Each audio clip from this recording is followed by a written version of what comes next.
Isi teks yang baru saja kita dengar mengisahkan tentang perselisihan yang terjadi di antara dua rasul, yaitu Paulus dan Barnabas. Perselisihan terjadi karena perbedaan pendapat berkaitan dengan siapa yang hendak dibawa dalam pewartaan Injil di wilayah Antioquia, Pisidia, Iconium, Listra, dan Derbe. Ini wilayah-wilayah di Timur Tengah. Akhirnya keduanya berlayar berpisah arah. Barnabas dan Markus menuju Siprus, sedangkan Paulus dan Silas menuju Listra. Namun perselisihan di antara kedua rasul ini sama sekali tidak menghambat karya pewartaan Injil kala itu. Mereka tetap setia dan bertanggung jawab dalam mengemban tugas kerasulan itu. Kedua rasul itu menunjukkan sikap kerendahan hati, kedewasaan dalam menyikapi perbedaan pendapat dan menghadapi perselisihan. Beda pendapat dan perselisihan tidak menjadi alasan untuk menghalangi pewartaan yang sedang mereka kerjakan. Perbedaan pendapat, beda cara pandang, dan perselisihan merupakan dinamika kehidupan yang selalu terjadi dalam kehidupan manusia. Kenyataan ini sebenarnya menunjukkan bahwa manusia sungguh-sungguh makhluk sosial, ada bersama dengan sesamanya yang lain. Tentu menghadirkan sejuta perbedaan yang memberi warna bagi kehidupan bersosial, juga kehidupan gereja. Gereja menjadi berwarna dengan beraneka ragam perbedaan di tengah umat serta lokus pastoral, mulai dari suku, ras, pandangan politik, dan budaya, serta kebiasaan. Keanekaragaman ini seharusnya menjadi kekayaan tersendiri bagi gereja, secara khusus ketika berdinamika dalam reksa pastoral.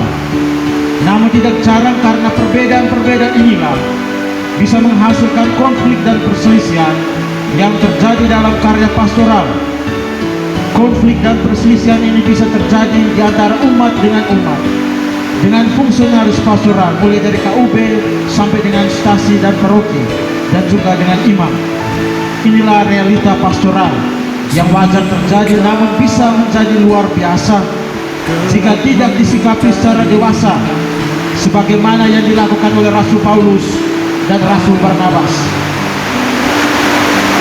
Satu fenomena yang terjadi secara khusus di wilayah Paroki Maria Assumpta Marunggela adalah konflik dan perselisihan yang membias ke segala sektor kehidupan, baik menggereja dan bersosial. Perbedaan cara pandang, pendapat, dan arah politik menjadi beberapa faktor terjadinya konflik serta perselisihan itu. Menjadi suatu keprihatinan karena kebanyakan umat belum mampu menempatkan antara konflik atau perselisihan pribadi maupun kelompok dengan tujuan kemajuan aspek kehidupan gereja dan bermasyarakat. Antara ego pribadi maupun kelompok dicampur adukan dengan kepentingan bersama. Alhasil konflik dan perselisihan yang terjadi mulai dari tingkat KUB, lingkungan, dan stasi berlangsung berlarut-larut tanpa bisa mencapai kata sepakat untuk berdamai. Pemicu yang tampak dari konflik serta perselisihan ini terjadi karena kurangnya keterlibatan aktif dari individu atau kelompok tertentu di tengah KUB. Sanksi dalam KUB yang begitu keras, sentimen dan dendam pribadi di antara umat dalam KUB, sampai dengan perbedaan pilihan politik. Fenomena ini bisa menjadi bom waktu yang sewaktu-waktu akan meledak dan meluluhlantakkan segala sektor kehidupan, mulai dari kehidupan gereja, sosial, politik, budaya, dan ekonomi. Teristimewa sebentar lagi kita akan mulai menatap tahun-tahun politik yang gelora panasnya mulai menyengat di mana-mana. Perbedaan pilihan politik di tahun-tahun politik bisa menjadi pemicu merebaknya konflik dan perselisihan di masa-masa sekarang dan juga masa-masa yang akan datang.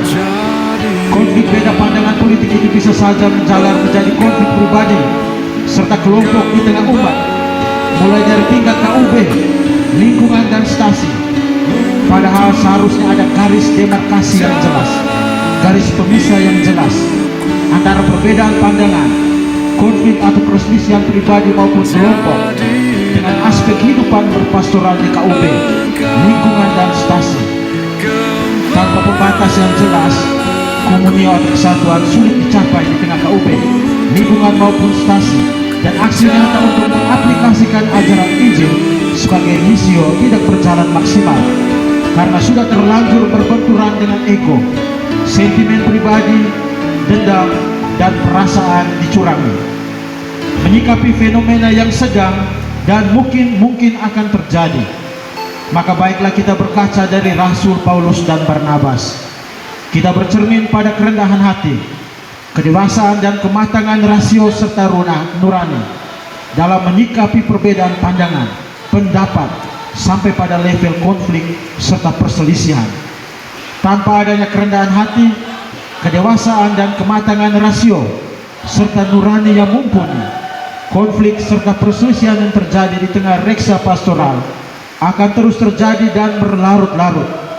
Tentu akan menjadi batu sandungan yang menghalangi tujuan pastoral paroki Marunggela untuk mewujudkan gereja yang bersatu dan bermisi. Gereja bisa bersatu dan bermisi jika seluruh fungsionaris pastoral terbaptis dan tertabis, bisa mengedepankan kerendahan hati, kedewasaan serta kematangan rasio, serta nurani untuk menyikapi perbedaan serta perselisihan yang terjadi. Rasul Paulus dan Barnabas sudah menunjukkan bukti bahwa perbedaan pendapat dan perselisihan bukan menjadi alasan untuk menghambat karya gereja di tengah dunia. Hanya saja dibutuhkan sekali lagi sikap kerendahan hati, kedewasaan, dan kematangan rasio serta nurani. Akan tugas perutusan itu, hasilnya adalah kesatuan atau komunio terwujud, untuk selanjutnya diaplikasikan dalam aksi-aksi nyata, misio, dalam seluruh karya pastoral. Semoga di tahun pastoral yang baru nanti, kita semakin mengaplikasikan segala keutamaan Rasul Paulus dan Barnabas, secara khusus berkaitan dengan kedewasaan, kematangan rasio serta nurani dalam menyikapi perbedaan pendapat, pilihan, sampai pada level perselisihan dan konflik, agar tujuan pastoral paroki Marunggela untuk mewujudkan gereja yang bersatu dan bermisi dapat tercapai. Sekian dan terima kasih. Harapan dari saya, jangan sampai hanya banyak rencana tetapi tidak bekerja. Nah, orang katakan itu ada 3 tipe manusia. Ada yang sedikit berbicara, banyak berbuat. Ada yang banyak berbuat, banyak juga bekerja. Ada yang sedikit bekerja, banyak berbicara.